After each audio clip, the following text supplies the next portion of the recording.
آج فلسطین کے اندر قیامت ٹوٹی ہوئی ہے، دنیا کا میڈیا خاموش ہے. یہ جو خبریں ہمارے تک پہنچ رہی ہیں یہ باقاعدہ سینسر ہو کے آ رہی ہیں. یہ سوشل میڈیا کی وجہ سے کچھ تصاویر آ جاتی ہیں، کچھ بلکتے روتے بچے، کوئی بین کرتی مائیں اور کوئی فریاد کرتے بوڑھے ہماری جانب دیکھ رہے ہیں. ہماری جانب کیوں دیکھ رہے ہو؟ ہم تمہاری مدد کو نہیں پہنچنے والے.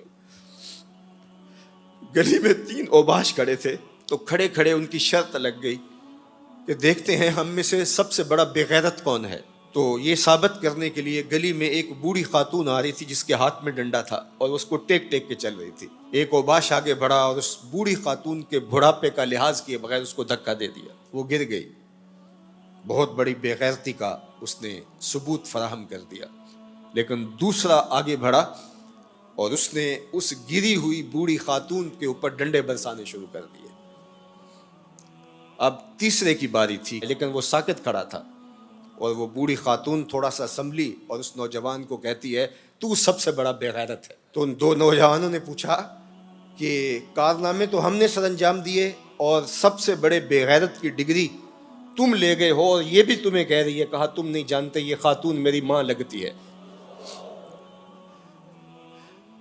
آج اسرائیل نے ان کو مارا. برطانیہ کا وزیر اعظم جنگی جہاز کے اوپر بیٹھ کے ان گرے ہوئے مفلوق الحال لوگوں پر بم برسانے کے لیے خود پہنچا. لیکن وہ کہہ رہے امت مسلمہ تم بے غیرت ہو. ہم تمہاری مائیں لگتی ہیں، ہم تمہاری بہنیں لگتی ہیں.